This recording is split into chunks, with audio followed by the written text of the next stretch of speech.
आता आपण बघत विविध जिल्ह्यातल्या टॉप 9 बातम्या। नाशिक जिल्ह्यात परतीच्या पावसाने 84 हेक्टर क्षेत्रावरील पिकांचं नुकसान। इगतपुरी नांदगावमध्ये भात, कांदा आणि मक्याला फटका।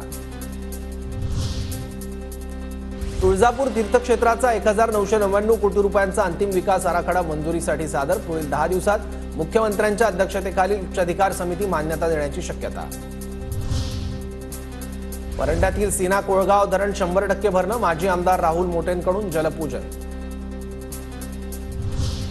बुलढाण्यातील ढोरप गावात रस्त्याअभावी शेतकऱ्यांची जीवघेणी कसरत। सिद्धगंगा नदीवर पूल नसल्याने शेतीची कामं खोळंबली। प्रशासनाने लक्ष देण्याची शेतकऱ्यांची मागणी। चाळीसगावच्या पाटणा शिवारात पावसामुळे बंधारा ओव्हरफ्लो। पाटणा शिवारातील शेतकऱ्यांचा सिंचनाचा प्रश्न मिटला। अमरावतीच्या तिवसा शहरात 10 दिवसांपासून पाणी पुरवठा विस्कळीत आहे। पावसाळ्यात पाण्यासाठी नागरिकांची वणवण। सुरळीत वीज पुरवठा होत नसल्यामुळे पाणी पुरवठा ठप्प। मदतीचा हात एकनाथ उपक्रमांतर्गत जळगावच्या अमळनेरमधील टाकरखेडेत मोफत भांडे वाटप। बांधकाम कामगारांना भांड्याचं वितरण। धुळे तालुक्यात दरोड्याचा गुन्हा काही तासातच उलगडला। 5 भुरटे लुटारू ताब्यात। 1,11,000चा मुद्देमाल जप्त।